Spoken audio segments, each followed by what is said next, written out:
favorite thing to ask in the company thing is, what if it works? So if you have a really good plan, cool. What if it works? What will that lead to? Hey, this is going to be a great podcast because Ken Perry, the owner of Knowledge Coop, is on. And not only does he talk a lot about business in the mortgage industry and how to structure your business. So, building systems is key. Taking time to learn is also very important. He talks a lot about that. And then also building your business in a way that it can weather the storm, right? Because okay, hopefully the storm is behind us now, but you never know what's to come. And you always have to have your business set up to withstand the storm. He also weaves in a little bit of Noah's Ark and how that happened and how, you know, over a long period of time, there was no storm. Didn't even rain in that part of town or in that part of the world, but it came. And who made it through the storm and who didn't, right? So he talks a lot about that kind of stuff. I hope you guys enjoy this one. It is a killer show with Ken Perry. And here he is, Ken Perry from Knowledge Coop. And it's not just Knowledge Coop, right? He's Ken Perry with multiple aspects of life that I respect that he's accomplished and done things. So my goal today is get to know him and let you guys all learn from him. So first, thanks for coming on. Dude, thanks for having me. I've actually watched some episodes of the podcast, and it's awesome. I really appreciate the time. Well, I appreciate that. Thank you, man. So let's go. First question. Who are you today, both personally and professionally? Dude, that is such a crazy question. Who am I personally and professionally? Whew, how deep you want to go? How fast?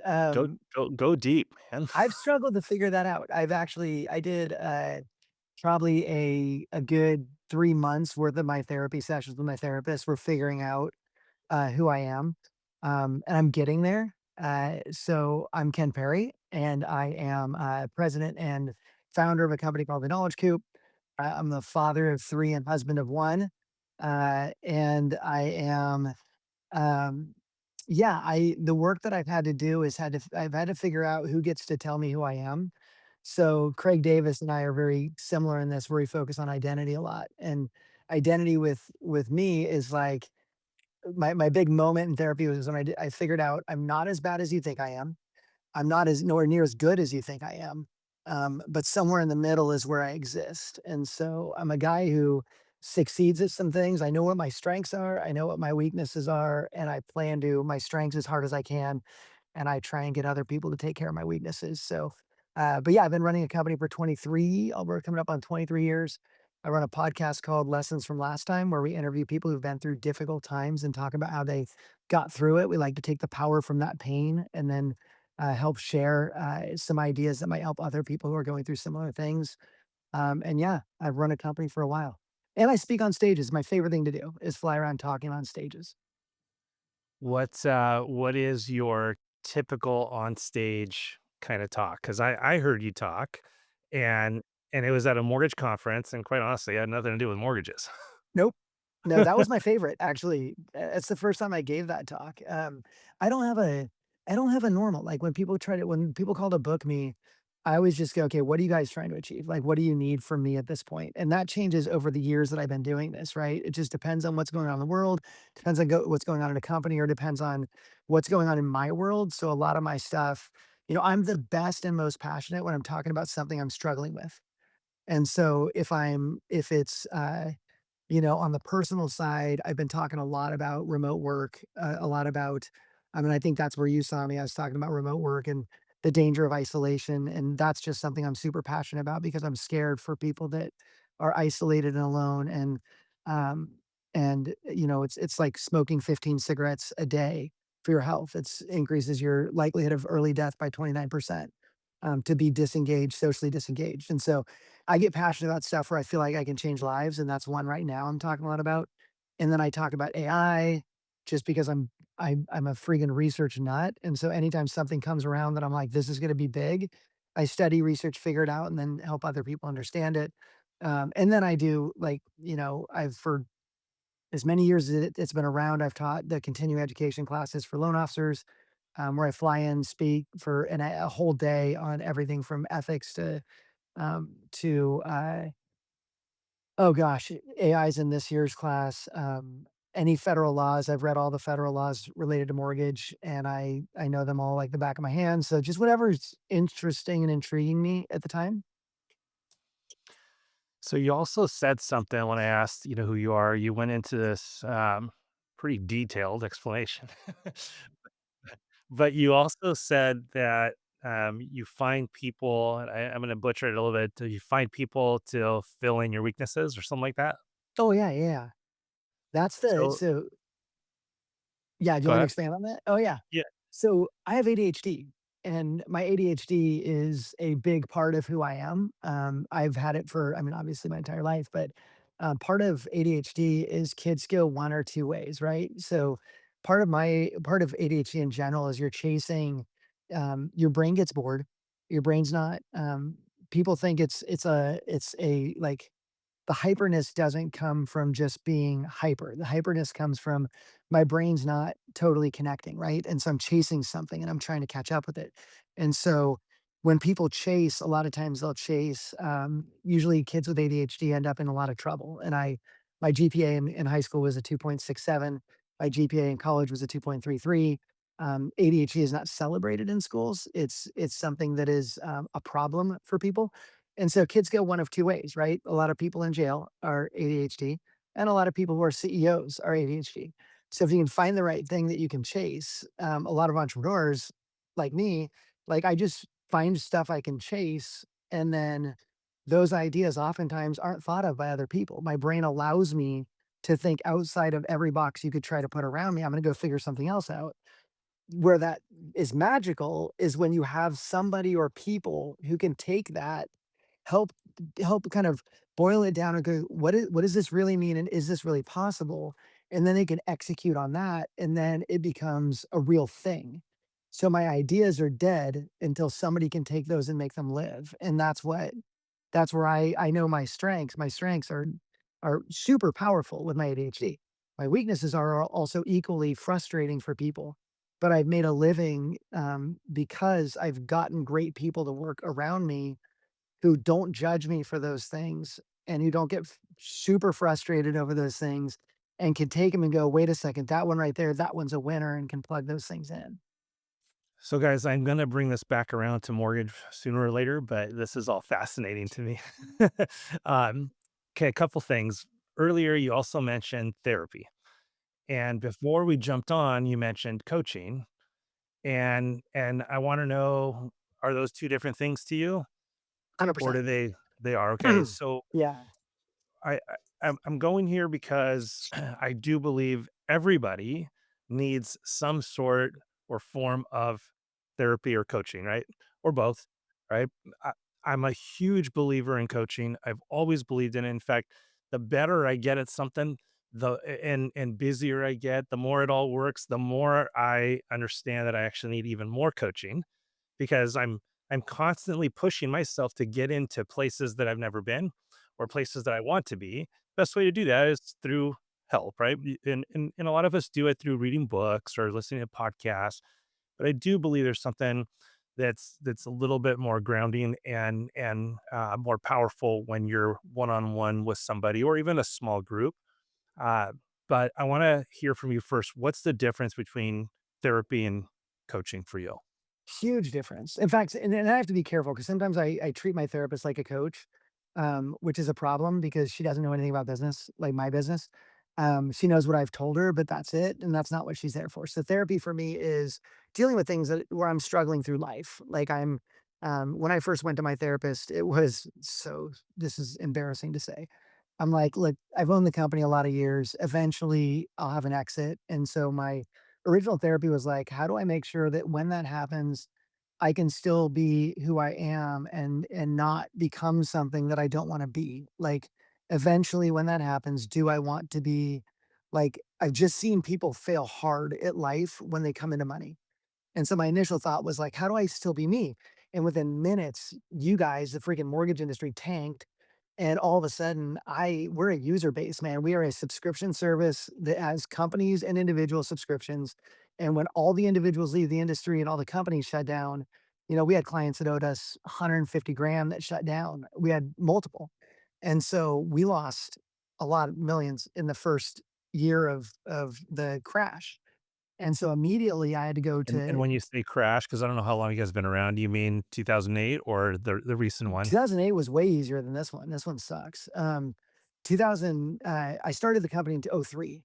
So Okay. '08 I got through because we only had like 3 people, and HARP came in and saved a lot of people. Loan officers were able to still do loans.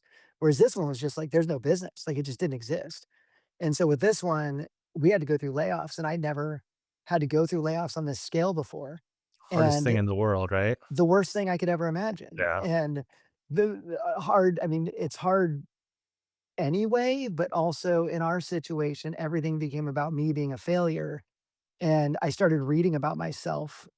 Some people that had left the company started just writing what a horrible human being I am and took it very personally. And so therapy for me then was just her picking me up off the ground when I would just fall apart. And I melted every week for a while. I would just come in and just be like, I don't even know what to do. I was just a mess.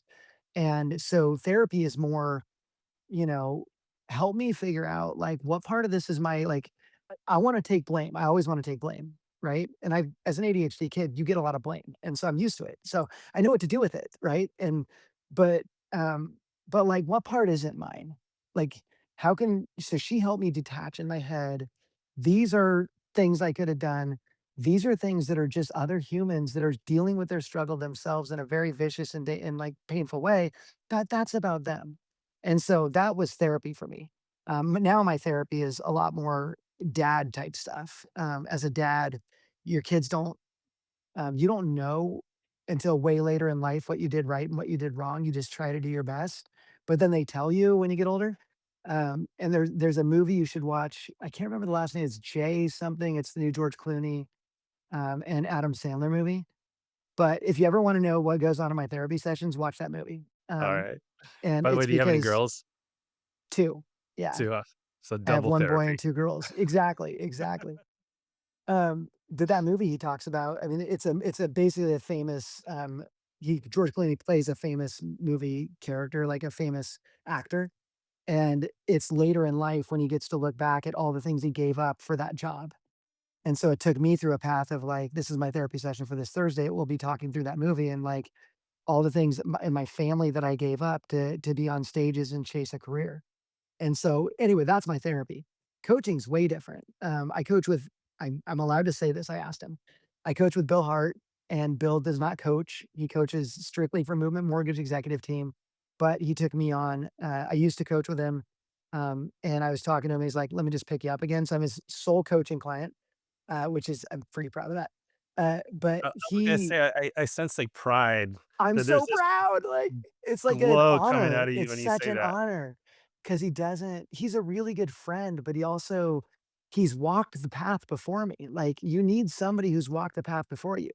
And he's talked to so many executives and coached so many executives that he knows what it's like to coach an executive. And so, I'm coaching with him now, and that's just straight up business.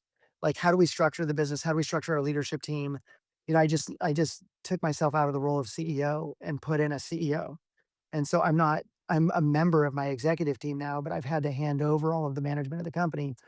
I've wanted to, like, for a long time, I've wanted to, and finally I've done it and it's working. So he helps me more with the strategy of how do we do this? How do we do that? But it's not and of course, just like I said, my therapist is I've used her as a business coach sometimes. I've absolutely used Bill as a therapist sometimes. You know, he has a son who is doing great, but also struggled growing up. I have a son who's doing great, but also struggled growing up. And so there's just too good of a relationship to not tap into him and his parenting stuff too. So there's a middle ground a little bit, but for the most part, I keep my personal mental health stuff on one and then my business stuff on the other. Got it. And the reason why I brought that up and I guess where I'm gonna bring it back around, right, for mortgage and real estate people listening to the podcast, there's times in life where, everything seems like whatever you touch is turning to gold and everything's wonderful, and then there's times and seasons where it's just terrible, right? Winter, summer type of thing, and I truly believe that highs and lows are probably the worst thing in life. obviously those highs are fantastic, but whenever the high is so good, the low is usually 10 times lower. So trying to find this middle ground with a few bumps and ups and downs are fine, right? As long as you're kind of just weaving like this instead of the big highs and lows. So with that said, I brought this up because I think it's super important for loan office for everybody, but since we're in the mortgage space, right, for us to always be seeking how to find that middle ground. And when I say that, I don't mean to be okay with average. Always seek more. Always, keep going for more, but seek others that have been there before, as whether it's a mentor or a therapist or a coach. And I think you can get there so much faster, and you'll find that your number one excuse, I don't have enough money or it's too expensive, you'll find real quick how fast it pays for itself. And I say this because I've been through a divorce. I got divorced once. I'll never get divorced again. Um, you know, heck, I'll just say it the way I usually say it. I'll eat shit before I get divorced again.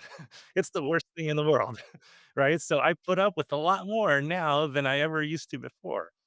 But there's a reason for it, and the fact of the matter is usually you come out of it just fine as long as you're trying.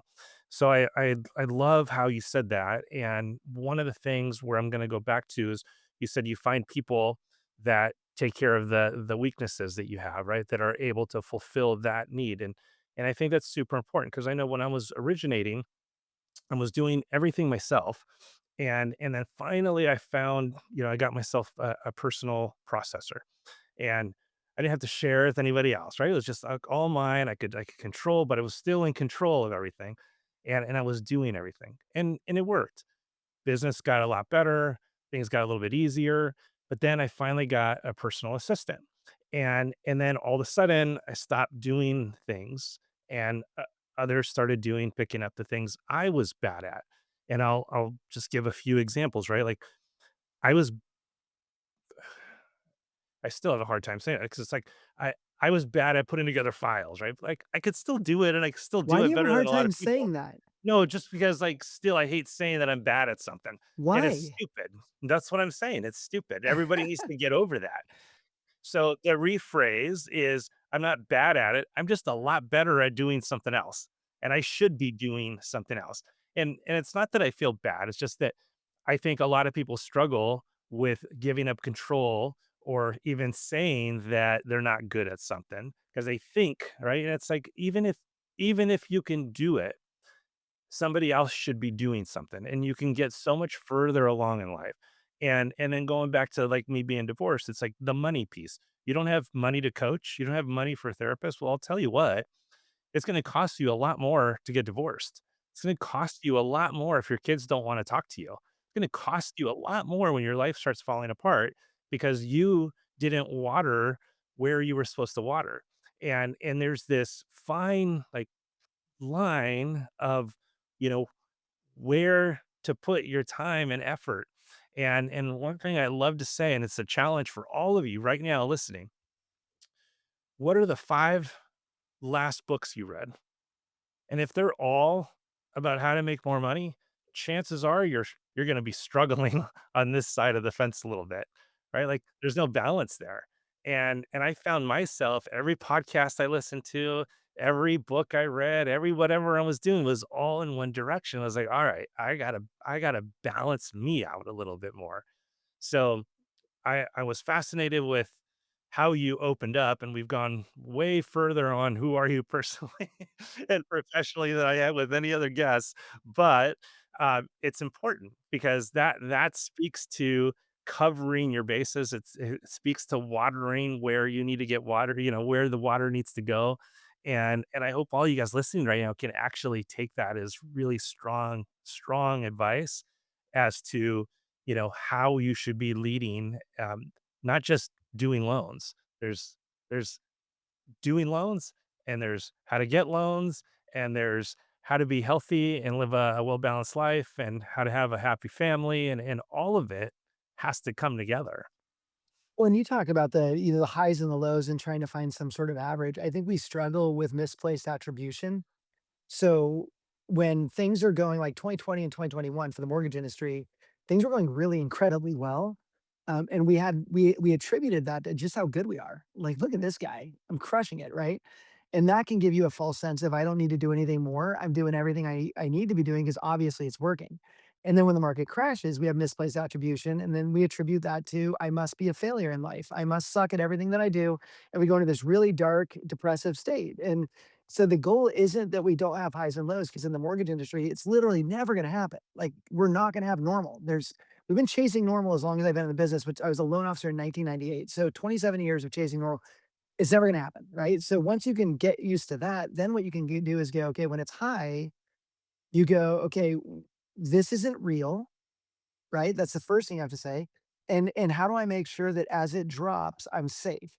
And when it's low, you go, this isn't real, and how do I keep my head up and figure out how to get back to, what is? And so don't attribute any of that to you because the market does what the market's going to do. It's a fickle beast. And so get there. So don't try to find a middle ground. Try to find a way to grow even when things are good and try and find a way to keep yourself off the floor when things are bad. You said men's groups or small groups. Everybody needs one of those too. Like, because and everybody needs one outside of the industry. Like, I get it. Loan officer groups are awesome, and having like a brainstorming group, we need that. But you also need to talk to somebody that runs a company totally outside of mortgage. And from that, you're gonna get stuff like, "Oh, dang, I didn't even think about that." So stretch outside of mortgage, but have those small groups that you meet with. Yeah, I agree. I love that. All right, so let's move on. Okay, I want to question 2. know. Yeah, so the typical next question for me, which usually happens about 2 minutes later, is how, why, where, when did you get started in this Mm. industry? I was a bartender in California, a place called Fault Line Brewing Company, and, I had graduated, college. I told you I had a 2.67, then I got a 2.33 in junior college. I did 3 years at Diablo Valley College, and I graduated from Metro State, with a 4.0 in my last 2 years of college because I was taking all communications and speech classes, which I loved. Like, I couldn't get enough of them. So anyway, I get out of that, and with a speech communication degree, you can do one of 2 things. You can bag groceries or you can bartend, and so I bartended. And, as a bartender, I was loving it, and then my buddy who I was playing in a worship band with, I was the drummer, he was a guitarist, and he's like, "Dude, everybody in my industry is hiring. You work for as a title rep." And so Mark Schaefer goes, "You want me to get you an interview?" I'm like, "Sure." And I met with this mortgage company in Pleasanton, California, and they had a base salary, and I had never gotten one before. Like, I had been a bartender, I'd been mainly just eat what you kill to kind of jobs. And, with that, I had a real base. I had a $30,000 base, and I took it. And so as a loan officer, broke their records for production. I was a really good loan officer, actually.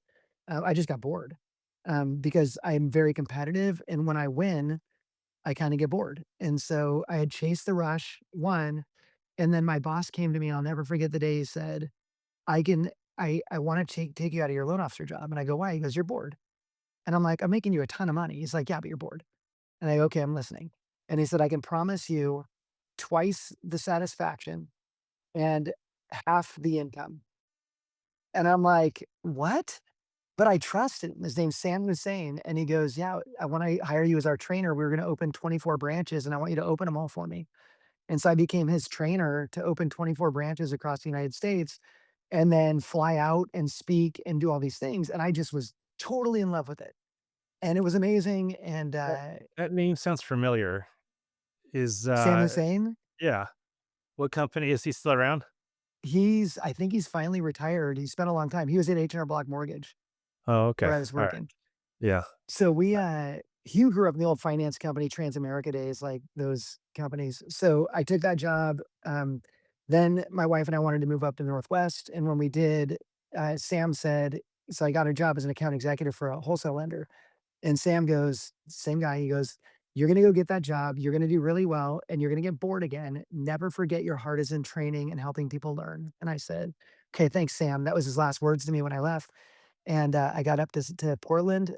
We live in the kind of the Clark County, Washington market, but I moved out there and did great as an AE, made a bunch of money, and then gave it all up because I couldn't watch it anymore. I couldn't I couldn't stand watching people. I'm a big believer in supporting your family and how just how much that means to a lot of people. And I would watch people get into the mortgage industry, their family's counting on them to be successful, and then they fail. And I can't imagine going home and saying, "Honey, what I tried to do didn't work, and so I'm gonna quit." And so what I did is, as an account executive, I saw how many loan officers had no idea what they were doing, but the market was going crazy 2000 to 2003, and they're failing or they're committing fraud. And so I'm like, "I have to stop and go back to what Sam said," and I started my company in '03 to help people basically learn the industry. So I built myself a 1-week class on how to do loans, from reading credit reports all the way through marketing, through, everything. And then I started reading compliance laws and started including that in my like, if you wanna be a good loan officer, you might as well do it right. So I started doing that, and then that kinda took off into a speaking career, where I got to fly around speaking all over uh, on lots of things, a lot of business development speeches. And it was super frustrating back then because I was out there saying the market's gonna crash. This is in '06, '05, and I'm out there saying, "You guys, this is a bubble. This makes 0 sense. There is 0 chance this continues, and everything will fall apart." And I had a few people come up after seminars and go, "If everything you just said is true, the world economy is gonna fall apart." I said, "Yeah." And then they would come at and I don't usually talk about this, but, another speaker was just in town saying that there's no way that there's a bubble, that everybody needs a place to live, and we're just gonna keep going through the roof. And that guy was making so much more than me, telling people things that I believe he knew to be not true. And I'm there saying, "Prepare your business for the storm. It is going to come and you are going to suffer, so build it now so that it can survive the storm." I had a guy in San Diego one time pull me aside and he goes, "Ken, I don't know if you know this, but you're in San Diego right now?" I'm like, "I know that. Like, I grew up in California." And he's like, "Well, our market doesn't really go down." I'm like, "Are you kidding me? What? You need me more than I need more than anybody." Like, yes, it will. Like, and so anyway, I that was my frustration is I was telling people it crash. And so I've always done the thing that doesn't make as much money as if I just lied to people. But it's because I care too much about people that I wouldn't talk to people if I didn't have something to say. And if I have something to say, it's well researched, and I want people to listen, and it was hard to watch, man, So because I had to watch families fall apart. you were the doomsdayer Yes, that nobody wanted to listen to, but you were I'm a still risk speaking. guy. Yeah, I'm a risk guy. I will always tell you where the risk is in anything you're doing because I don't want you to fail.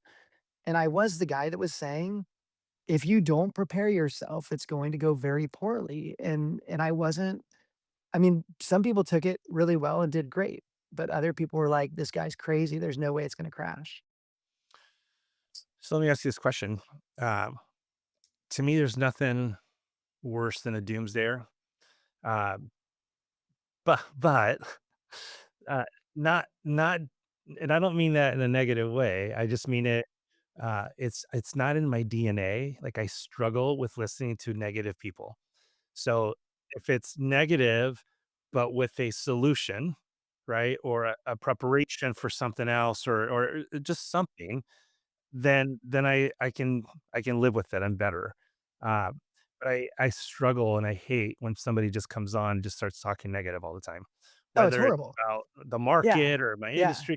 It's like okay, but I also believe that no matter what the market's doing, there's somebody that's crushing it, Mhm. always, right? 100%. Even right now, there's plenty of guys doing over 100,000,000. During during the sub 3% interest rates, people reached over 100,000,000 a year, and they were like, "I'm king. I have hit the pinnacle up," right? And now they're at 10,000,000. But why are these other guys I mean, I've interviewed so many of them. They're doing over 100,000,000. It's unbelievable. So, to me, Well, it's like, okay, there's a difference between understanding the market and wallowing in it, yeah, right? So, I wasn't teaching people to wallow. I was saying, understand it so that you can win in it. Don't right. let it control you, but know that it's gonna come because those that were most shocked by the storm struggled to get up, right? Noah, our greatest example of somebody who planned for a storm, like, everybody made fun of him because he's building an ark, and they're like, "Dude hasn't rained here in freaking forever," and he's like, "Alright, whatever," and he's, like, banging on his ark, and And yet how he many years was won. it in preparation? Oh, I don't remember a lot. It A was a lot. lot. He had to deal with those people that were saying he was wrong, and it's like, but if you're prepared and you don't let the market then control your emotion, then you win. And that's where, I mean, what a buddy of mine, do you know Ryan Hills? He's a good buddy of mine. He's the REsource.tv, but he's a big guy with movement. And he was talking about this may be the top year for many loan officers. And I was like, what? And this is a year ago. And when you looked at production, the opportunity was there. Fewer loan officers, more opportunity, and there's still enough loans for you to actually do if you just pull your head out. And so that was his message. I was like, that's the best message ever because truly the people that are the best get to win. And the people that wallow in, oh, woe is me. There's the business is gone, which is the bad habits we created back in 20 and 21. Pick up the phone, answer the money. Like it was just too easy. So, and that's where I was going with it all. I wasn't trying to be negative towards you being a doomsdayer. Yeah, totally, totally. It was, what do we do in Mhm. preparation? And I do believe that we have a lot of good times coming right now. Uh, just like I said earlier, when the high is too high, the low is usually too low. Well, we had, I mean, the refi boom over COVID was so high and it lasted for so long. And I still remember a year later, I was like, oh my gosh, this is gonna be nuts when it finally crashes. It's just no way you can do cocaine for a week straight and not be out of it for over a month, right? Like trying to recuperate. It was that's kind of what it was like. So so here we are today. The market to a lot of people still sucks, but it's really not that bad. And I think you just need to adapt. So I wanted to get advice from you on adapting and also how do you prepare for storms when there is no storm in front of you? Because you were insightful enough to see the storm coming. Others just don't even want to look that far. They're too buried in whatever it is they're doing that they're not looking out towards the horizon. And I think it's important to structure your business in a way that you can weather a storm, right? Like build your house, the foundation on a rock, not on the sand. Uh, so, in your opinion, what does that look like for a healthy mortgage advisor? Wow. So I always go to knowledge. I believe knowledge wins over everything. The way I was a successful loan officer is I studied the guidelines constantly. I knew everything about every guideline that existed because to a hammer, everything's a nail.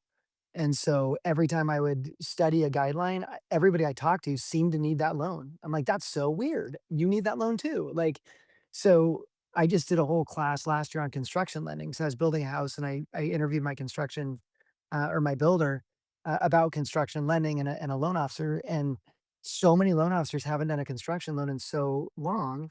And they're like, you don't understand, it's this and it's that. And it's just like, well, why not know it? Like, what else are you doing with your time? So I always tell people schedule your study time. Every week you need to be getting better. Study your time, schedule your time to get the knowledge that you need to be confident to walk out there. Because I believe loan officers suffer from a lack of confidence and it's earned by a lack of research. So you earn this when you don't know what you're doing and you freaking know you don't know what you're doing. How can you come off as confident talking to people about the business at all? When I talk to loan officers, I'm like, when I was looking for a construction loan, I was talking to some loan officers. They're like, "Yeah, I don't really do that." And I was like, you remember that old story of the priest who the it starts raining and, so he goes up to the 2nd floor, it's kind of flooding, and this boat comes by, and he's like, "Priest, jump in the boat." He's like, "No, God's gonna save me." And then it keeps flooding, and he goes to the 3rd floor, and another boat comes by, and, "Nope, God's gonna save me, I'm good." And he goes up to the top of the building, and a helicopter comes, and, "Priest, jump in." He's like, "God's gonna save me." And he ends up dying and going to heaven. He's like, "God, why didn't you save me?" And God says, "I sent you 2 boats and a helicopter. Like, what else did you want?" And I think we see these boats and we're like, "Nah," like, people are trying to give you business and you're missing it because of yourself. You keep thinking that the market's tough. It's tough because you think it's tough a lot of the times. I always say if anybody's doing business, why aren't you? Right? Why can anybody beat you? Like if you say there's no loans out there and I can show you your market and there were 1,000 purchases in your county, whatever the last quarter, how many did you get? Well, who got them? Well, why? Right? It's probably because they were more prepared to make that happen. And then also work on your systems. Everything's systems to me. Like I don't build them. I'm tough to get to abide by one. But when I bring in a deal, we know what the system is for that to get from beginning to end. And so focus on that system, make sure that it's not broken because it's going to turn around and it's not going to be broken. And that's going to happen really fast. And if you didn't fix your boat before the next storm, or in this case, if you didn't fix your boat before everything got awesome again, you're gonna have to watch everybody out there wakeboarding and you're sitting there trying to figure I got a lot of boat references for you today. You're gonna be sitting here trying to figure out what's going on. And so fix it now so that when it gets big, it gets, you get to ride the waves. So I'm totally with you on the systems. It's what got me to scale my personal business when I was producing. With Without the systems, there's just no way you could do more than a certain amount of volume unless you just were okay with working more hours, right? It was the only way. And I use this analogy. I've used it before, but for those of you that didn't hear it, I'll say it again. I grew up in the fast food restaurant business with my dad, and he was masterful at many things. He was the best mentor in the world, and I learned a ton from him. But there was this one lesson one time, and we were at a restaurant, and we knew the owner and all that, and the owner said, "Oh yeah, we do this much in business." And keep in mind, my dad's restaurants were like top notch. So he had two in particular, he had several, but two in particular over the years that were like iconic and did so much business. It was unbelievable. Right now, he knows the business. And when that person said that to him, he's like, well, that's fantastic. Right. When we got in the car, he told me, I hope you know that wasn't true. And they go, why would you say that? And this is where the lesson is, because he said his kitchen could never support that much volume. It's impossible for that restaurant to do the volume he said because the kitchen just can't produce that. And that to me is a mortgage advisor needs to have a system. Otherwise, his kitchen just can't produce more than 20 million, 30 million, 50, 100. I seriously doubt there's very many people over 100 million that don't have some killer systems in place. So that, what you said was great, and I'd love to, like, expand on that. So everybody listening says, "All right, I need to take a step back in order to develop these systems. Otherwise, there's just what's the point? I can't do more." And with today, with AI where it's at, even yeah, my favorite saying, "Even a moron can do it." You really can. You can get as creative as you want and put something together, but take time to do that because if you don't, you're never gonna get to that next level. So that's number 1 that you said. Number 2, and this is where I'm struggling. I don't necessarily agree with you, um, but I'm starting to, much as I hate saying it. One thing from my personal business, right? That's like what I always go back to was I actually stopped doing all the other stuff and started hyper focusing on basically first time home buyer Fannie Mae type loans. And I did that because my team, my system could do it. The second there was a construction loan or a big jumbo loan with 5 corporations, 5 rental properties, and 3 ex-wives. Well, brakes slammed on everything, and then it became a bottleneck because I was the only one that could look at that file and actually figure out what to do with it. So I really, like, hyper focused on first-time homebuyer Fannie Mae. It's predictable. I loved it, and my business exploded when I did that. However, and this is where I'm starting to kind of lean a little. And oh, by the way, and I've always hated with a passion leads. I thought that was the worst thing in the world. Mine were 100% referral. But if you read all of the business books on investing, what's the number one rule in investing? Buy Diversify. low, sell high. Oh, Yeah, but diversify.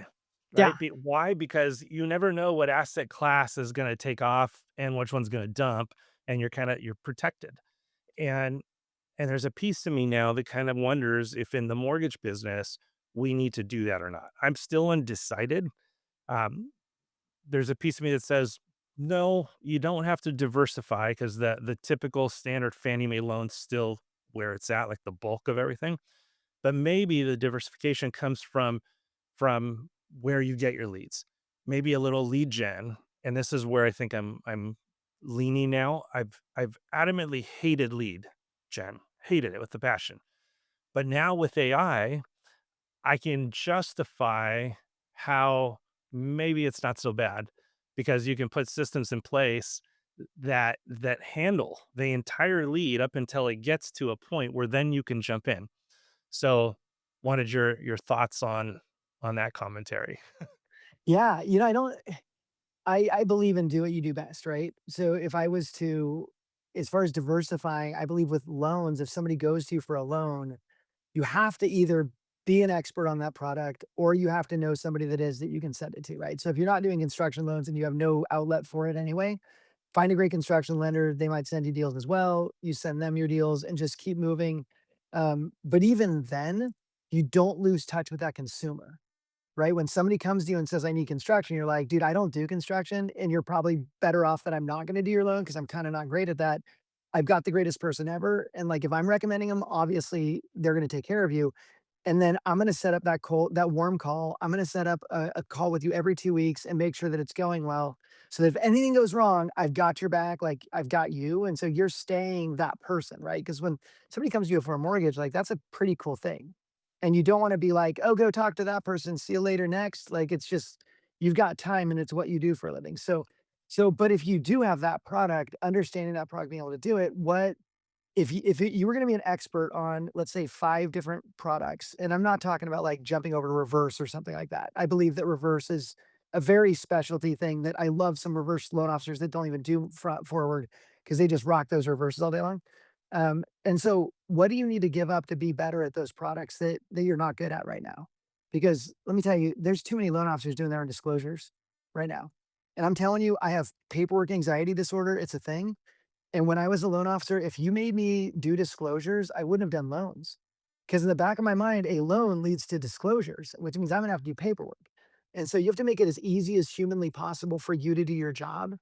And I'm finding somebody else to do that. I'm finding somebody else to do all of these other things because if I'm gonna be the expert in the industry, then I need to make sure that I am. And by the way, there's tons of people that will disagree. There's a lot of people that don't know product at all. They're just great with people, and people trust them. And so they go to them and they're like, I don't freaking know anything. Go talk to so and so. And they've got a strong enough team. The problem is if you lose one of those team members, your entire business could crumble. And so, in my opinion, you do need to be the one that knows all of this stuff to make that, to have a successful business. You do need to have that expert knowledge. And it's your goal as a loan officer is to keep people off Google and now off AI, right? The only reason people Google or go to AI is when you don't sound like you know what you're talking about.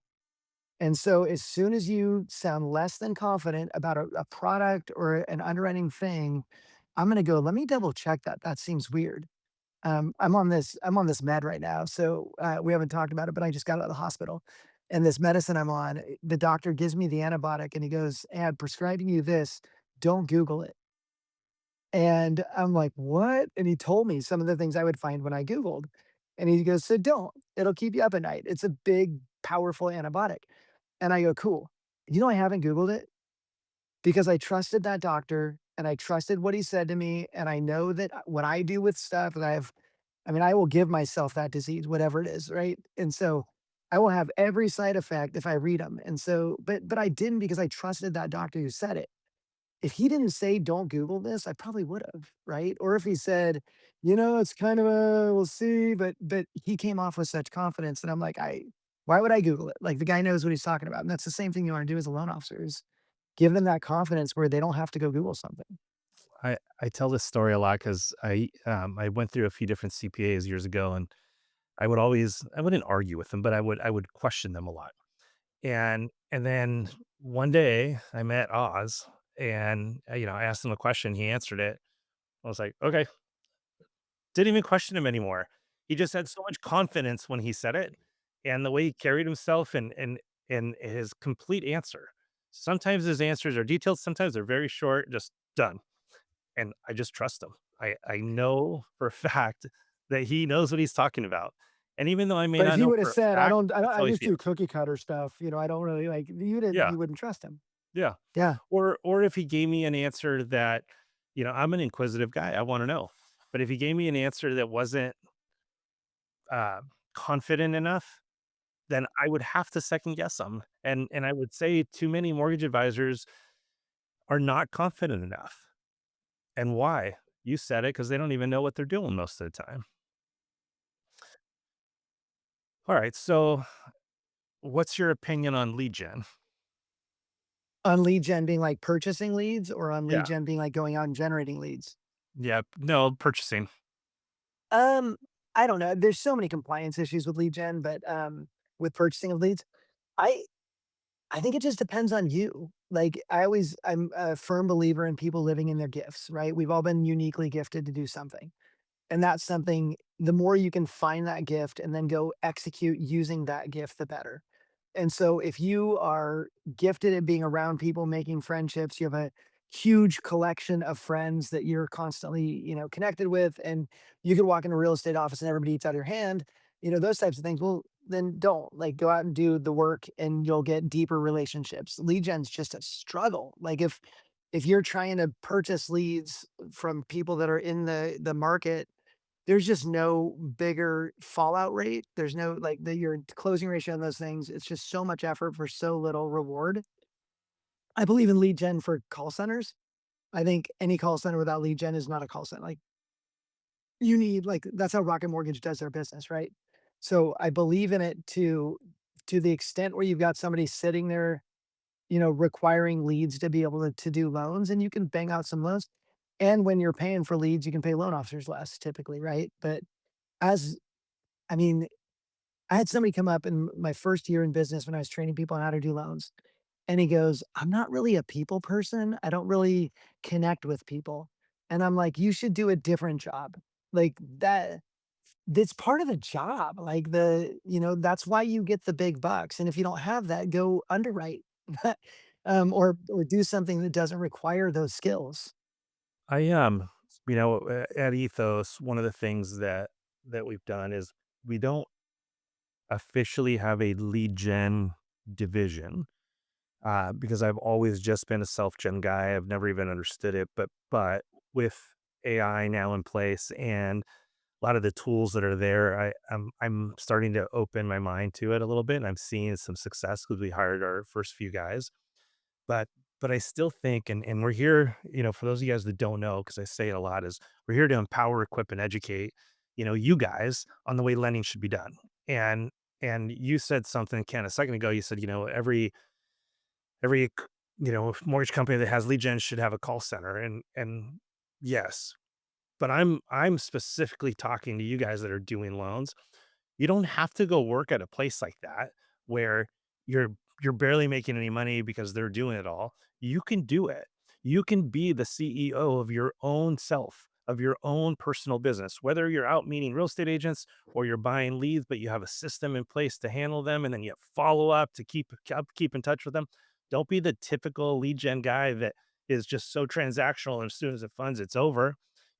Create a database, stay in touch with them, get referrals from them. Like, learn from our referral guys that are so good at that, apply it to this part of the business, and then slowly start converting over. And then, and this is where I'm going with my, you know, diversify. You can start doing both now, because in the old days, if you weren't around to answer the phone when that lead came in, or make the phone call, or respond right away, you lost because somebody else was on it. Versus now, AI can just do it all for you, and then you can jump in when appropriate, right? I'm totally into it, but I still want all you guys to realize that you don't have to go work at a place that provides all that stuff and does it all for you, and you're just a body. That's all you are. That's not a career. That's just a job. You know, our industry is so incredible, and it can offer you a career and riches beyond belief. I mean, you can make so much money in this industry, but don't look at it like a job and don't look at it as a transaction. Look at it as a relationship every single time. Create the systems in place. I mean, here we have this, we call it our always present program because our average client gets between 13 and 16 gifts from the time they get pre-approved to the time they have their 1 year anniversary. And I'm not saying that to brag or anything like that. I'm just saying like there's a system in place for us to get referrals. Like develop it. Do what's right for you and your personality, but treat it like a business. Be the CEO of your own company, of your own business. Our industry doesn't mean you have to go out and have your own company. You can work under a lot of different platforms where you're your own boss. As long as you're compliant, you're just functioning within a platform, and that's totally fine, but it's your business. Act like it. It I think one of the biggest struggles I see is and this is both realtors and mortgage advisors, when, when a real company goes into business, they have a marketing budget, right? They have all sorts of different budgets in place. And then a realtor or a mortgage advisor step into this role and they just step into it. And it's like no budget for this, no follow-up budget for your past clients, no nothing. You're just like, "Oh, I'm gonna go meet realtors or I'm gonna go meet people that want to buy a house. I'm gonna go meet what," and you just put along, but you don't have a business plan. And it's like you're setting up to fail. Your Totally. thoughts on that? No, it's common. I still remember when I was an account executive for a lender, I would go to every conference they paid for me to go to, but I wasn't looking to build my stuff outside of that because I was just had an employee mindset. And as soon as I started my own company, I'm like, wait, I have to pay for everything I go do. And so then I started thinking, okay, which one of these is going to build business for me? Because I'm only paying for it if it's going to make sense for me in the long run. And then I started looking at it and going, okay, well, there's actually some good stuff out there that I could use to grow. And so thinking of it like your own business, no matter what, in sales, you're only as good as your last month and you've got to build it up so that your next month is going to be amazing. And investment in yourself and in the things that you need to do to get there, it's huge. I just think what that takes is hope. That takes people having that hope and belief that if I do these things, it will lead to that. My favorite thing to ask in the company in our company is, "What if it works?" So if you have a really good plan, cool. What if it works? What will that lead to? Like, if you're doing a plan that could get you 20 deals a month, well, do you have the support staff? Like you were saying, do you have the support team to build that? Okay, what's your plan for the support team? And start like imagining out, okay, if it works, then we'll do this. Remember Groupon? They're still there, but Groupon, there was some massive Groupon failures where companies shut down over Groupon because they did this deal where they're like, I'll give half off and then you give like half to Groupon. You make no money off that. And you're basically paying people to come have an experience, hoping that they're gonna keep coming back. Well, if you ask yourself, "What if it works?" Well, if it works, we're gonna sell 1,000 haircuts. If you sell 1,000 haircuts and we have 5 people cutting hair, how long does that take? Like, do the math to figure out if it works, what then? And a lot of companies didn't do that. And so if you can do it in your business planning and say, "Okay, I'm gonna go do these business building activities. I'm probably gonna get this amount of deals from that. If that works, then that's gonna lead to this, and that's gonna lead to this." Same thing as lead gen. Do I need to be in an office? Do I need to be answering the phones all the time? So if I get leads, what do I do with that? And I can't tell you how many people I've fed myself to a lead gen site on insurance, and I'm like, call me. And the amount of people that didn't call me blew my mind. So if you're getting leads, what if that works and you get a lead? What do you do then? Have it built. Have your plan structured out so that you know this leads to that leads to that. My favorite thing I do in my business is when I meet somebody and they say, "We want to have you come speak," I go, "Give me your card." And they hold their card out and I take a picture of it and I text Linda. I did this to you, I think. And I text Linda and I'm like, "Linda, I want to be on this podcast. Make it happen." And then Linda's like, she's like 1,000 for 1,000. She doesn't lose. As far as, like, getting me speaking gigs, she's always just like, "Fine, I got it. I'll follow up from here, and then I don't have to do another thing." So it's perfect, but build that type of system where it has to be easy for a loan officer to get that lead from the initial conversation to the funding with as little work from that loan officer as possible, so the loan officer can go do more stuff. Yep. Yep. So, I want to start rounding it out so we can get to the end to actually my favorite question. But I want to know a little bit more about Knowledge Coop. I think everybody should.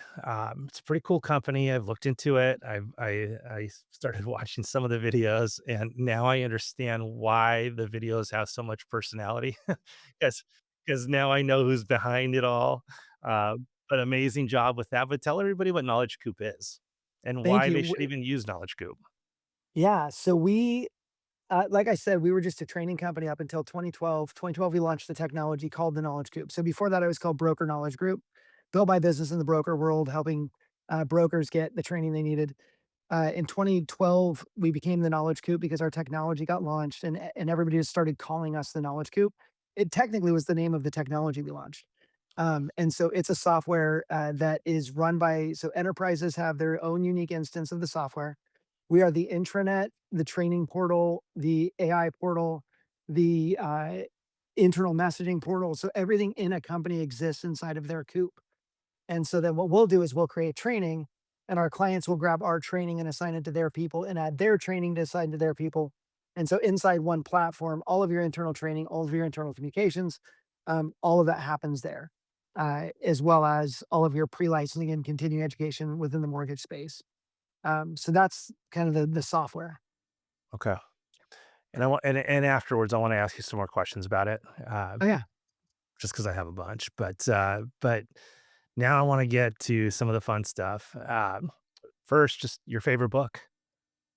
of all time, Yeah. the Bible wins that one no matter what, and specifically Ecclesiastes. Okay. Meaningless, meaningless, all is meaningless, just a chasing after the wind.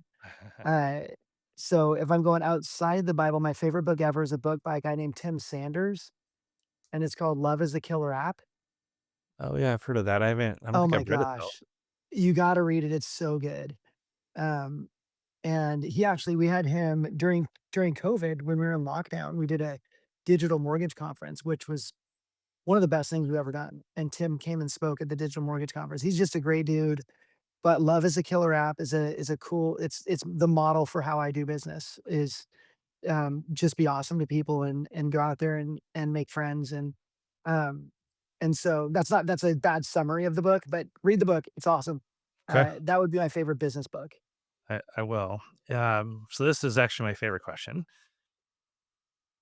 If I put the loan officer cap back on you and I said, "Hey, Ken, I'm gonna pick you up and I'm gonna drop you off somewhere where you don't know anybody.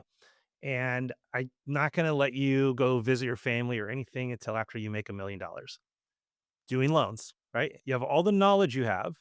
You only have a little bit of money, just enough to get by, right? Like you can't just throw a lot of money at it. How are you going to make $1,000,000 doing loans in detail, if you could? Like, what's That's your plan? easy. No, Okay. that's super easy. I would educate everybody. Like that I would speak to every real estate company I could, and provide them with the knowledge they need to be better at their jobs. Under RESPA, I can do it legally. So I would educate as much as I can, be the expert. I gather brainstorm groups and say, how are we going to get through this market? Everybody, it sucks for everybody. So how do we figure it out as a group? Team with as many people as I can to build that knowledge base and grow the industry in an understanding of where the market is, where it's going, what it's doing next. So that's what I would do. I would just become famous in the real estate world by speaking So to real estate people. so I guess first you're going after purchase business, you're going after referral business, real estate agents. Mm. But now let's just get a little more granular with it because easy to say, but remember, nobody knows you. Why would they let you come in and speak? Like, what's your plan there? How are you going to get, and you don't have Linda to go make that call and book it for Right, you, right. I got right? to do Like, it you got to do myself. this yourself. And so let's say, for example, do you go heavy into social media? So when they look you up, there's proof. Oh, do I Um, have to build it from scratch now? I don't have all of my I social mean, proof? you no, you don't have all that. Ah, social You're proof a nobody. matters. You're brand Oh my new. gosh. You're Okay. brand new, and the purpose of this is anybody new can look at it and say, "Okay, I can do this," or anybody that sure, they know people, but they're not doing much, right? They're just barely getting, and I don't want them to leave the industry if they can do better. What Yeah. are we going to teach them? How are they going to do Dude, it? here's the funny thing. When I first started my company, my first speech ever, I didn't mean to be a speaker. My first speech ever, I got that gig because I was having lunch with somebody who's a friend of mine, and she said, do you speak?" And I'm like, "Of course I do." And she goes, "Great, what do you speak on?" I'm like, "Why are you asking?" She said, "We have this conference coming up in the fall. We need a speaker for that." And I said, "Cool. What do you need a speech on?" And she said something like compliance related. And I'm like, "Well, the do not call laws just passed, so I could speak on that. It's not for like 3 months. I could research it by then." And she's like, "Perfect." And that's how I got my first gig. So the key point for you here is I asked, "What is it you guys need to learn?" And then I became the expert on the thing they needed to learn. And I still to this day am one of the foremost experts in the mortgage industry on that law because it was my first. You never forget your first.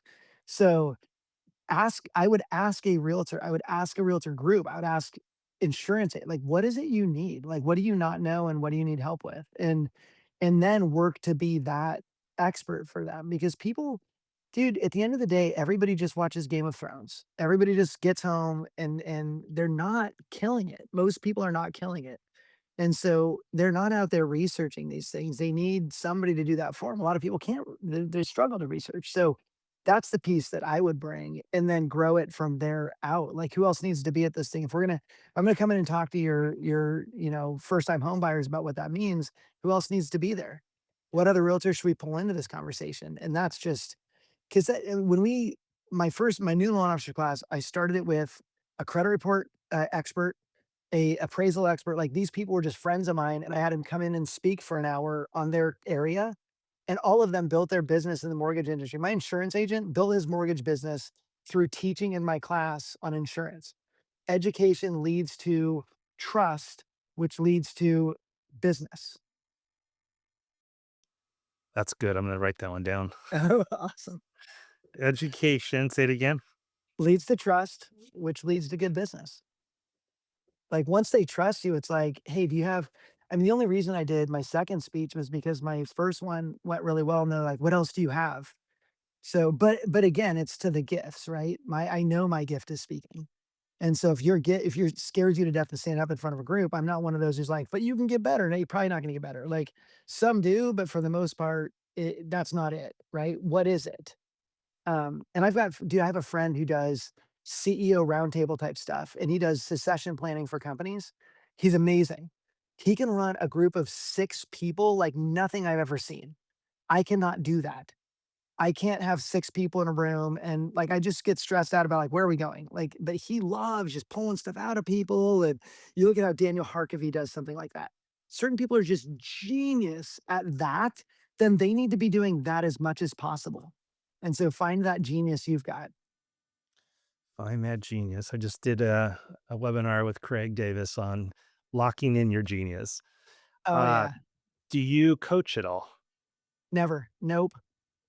Do you I have one guy that I'm mentoring. When I spoke at Mastermind this year, he came up and asked if I would mentor him, and I'm like, "Yep." You'll love this. Before I went on stage, I prayed and I said, "God, I just want one person. I wanna change one life today. Bring me that person at the end of this thing." And so he walks up to me and he goes, "Hey, I really appreciate what you said. I was talking about winning isn't numbers. Winning is, are you winning at life? Does your family love you? Does everybody around you like?" And he came up, he's like, I'm you like 20 years ago." And I go, and he goes, "Would you mentor me?" And I'm like, "Yep." And he's like, "Really? What?" And I go, "Yeah." And he goes, "What do you charge?" And I go, "I don't." I said, "I asked God to send you to me, and I can't say no now because this is him answering that prayer." So It's he's pretty like, amazing. "Okay." And so now I love mentoring, but I'll never coach. Why not? You'd be great at it. Um, the same reason I can't join a lot of groups is because I don't have Tuesday at 4. Like, I don't have I there's no week. I travel almost every week. There's no week where I wanna sit down at a desk and talk to somebody. The reason my mentoring works is because 'cause he'll just text me and be like, "Hey, dude, can we talk?" I'm like, "Yep, let's go." Like, I just Yeah. can't.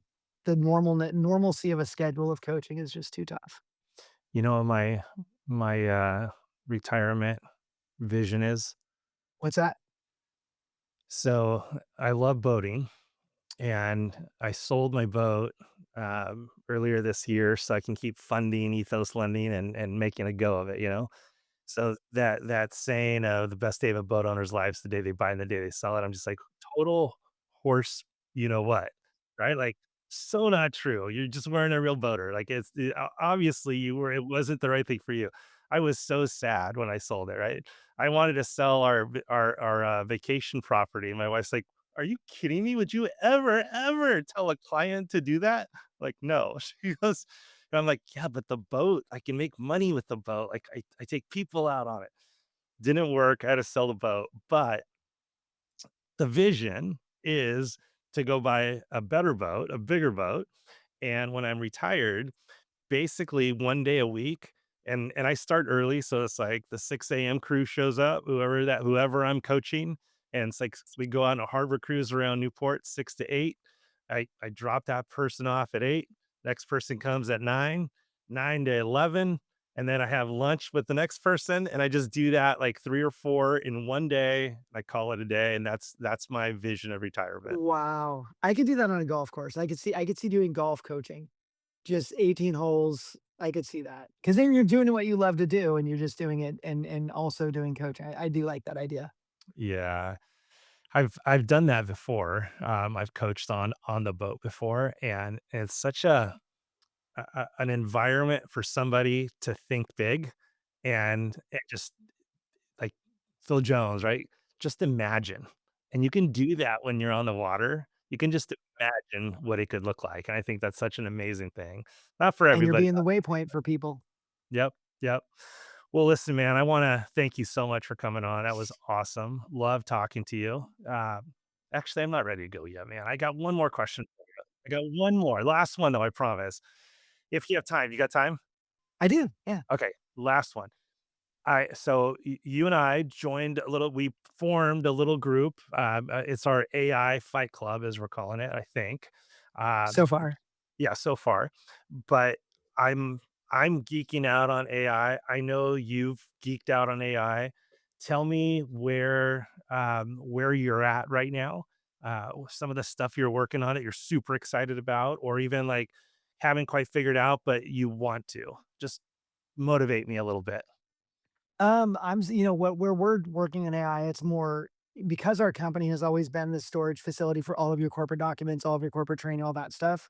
Where we're working in AI is making that more searchable using AI, right? So we're using a tool to that we've created to basically, if you say, you know, do we have Valentine's Day off next year? It will answer that for you based on your company's policies, right? So and your company's stuff like that. So that's literally that's all we're doing as a company in AI is we're building out internal communication structures, stuff like that for AI.